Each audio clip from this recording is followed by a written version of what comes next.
Hello friends, ageless wisdom की तरफ से आप सबको अभिनंदन। अच्छा दोस्तों, क्या आपके घर में कक्षा 10वीं या 12वीं की छात्र या छात्रा है?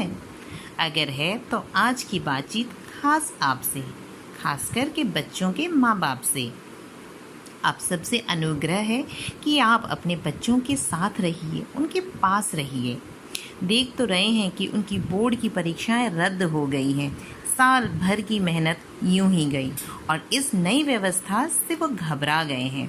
उस पर अगर आप भी उन्हें जिम्मेदारी का पाठ देने लगे तो सोचिए बेचारे कहाँ जाएंगे। कितने दिनों से, या यूं कहूँ तो कितने महीनों से बेचारे घर पर बंदी बनकर बैठे हैं। दोस्तों से मिलना मिलाना नहीं, कोई गपशप नहीं, मस्ती तो बिल्कुल भी नहीं। 24 घंटे घर पर बंद, एक कमरे से दूसरे कमरे का चक्कर लगा रहे हैं और ऐसे में माँ बाप भूत पिशाच की तरह नज़र आने लगे हैं। ऐसे में उनके एकमात्र साथी हैं उनकी चिंता और उनके टेंशन। इसीलिए कह रही हूँ दोस्तों कि आप उनकी टेंशन, उनकी एंजाइटी, उनकी चिंता के साथी बन जाइए। आप उनका सपोर्ट सिस्टम बनकर आगे आइए। उनके अंदर ही अंदर अभी काफ़ी कुछ चल रहा है, वह भी सब कुछ शायद नहीं समझ पा रहे हैं। शायद आपकी भी समझ में नहीं आ रहा है। अब इतना समझने बूझने की ज़रूरत पर मत जाइए। अब बस उनका हाथ थामकर उनके साथ रहिए। माँ बाप का चोला थोड़ी देर के लिए उतार कर एक दोस्त की तरह उनके पास बैठिए और बातें करिए।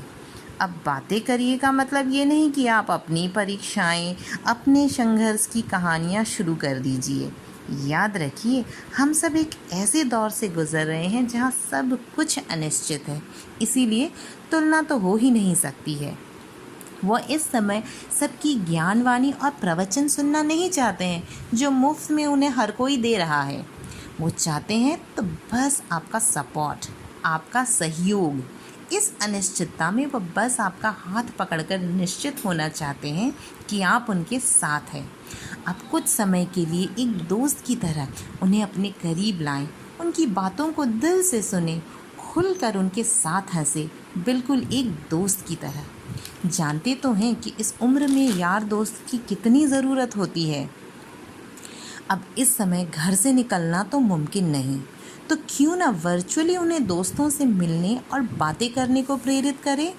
आप खुद ही देखेंगे कि आपकी लाडली और आपका लाडला जो दिन भर मुँह फुला एक कमरे में बैठे रहते हैं और शाम होते ही चिकचिक करने लगते हैं, वो थोड़ी देर दोस्तों से बातें करके कैसे खिलखिलाने लगते हैं। रसोई में आकर मुंह में नमकीन डालते हुए आपसे कहेंगे कि माँ, आपके हाथ जैसा स्वाद और कहीं नहीं। दोस्तों, ये मत सोचिए कि मैं आपको यूं ही प्रवचन दे रही हूँ। मेरे घर में भी 12वीं की एक छात्रा गोल गोल घूम रही है। परीक्षाएं नहीं हुई, अब रिज़ल्ट होंगी सो अलग हिसाब किताब से। किसी कॉलेज से एडमिशन की कोई खबर नहीं। उस पर से सारे रिश्तेदार दोस्त फ़ोन कर कर के और परेशान कर देते हैं। अब इन रिश्तेदारों और दोस्तों के बारे में क्या कहूँ। ये तो अपने 100 सवालों की सूची तैयार करके फ़ोन करते हैं। अब क्या होगा, कैसे होगा, कहाँ पढ़ोगी, कैसे एडमिशन होगा। और सिर्फ सवाल ही नहीं दोस्तों, बोनस में कई तरह के टेंशन और उपदेश, और ये सारी चीज़ें बिल्कुल फ्री फ्री फ्री। जानते तो हैं हम बुद्धिमान हिंदुस्तानियों को, सवालों के साथ टेंशन और उपदेश हमेशा फ्री होते हैं। फ़ोन रखते ही भाई उनका काम तो हो गया, अब आप समझिए, और बेचारे बच्चे टेंशन में घिर जाते हैं।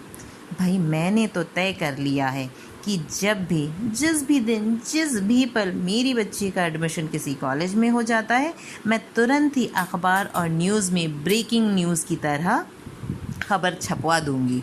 बाप रे बाप। चलिए तो दोस्तों, वर्तमान की अनिश्चित परिस्थिति में हम अपने बच्चों के टेंशन के साथी बन जाएं और उसे आपस में बांट लें। टेंशन देने की जगह अपने बच्चों को टेंशन फ्री करें। तो आज मेरी तरफ से सभी को टेंशन फ्री और एक बिग स्माइल। खूब खुश रहिए। Bye bye.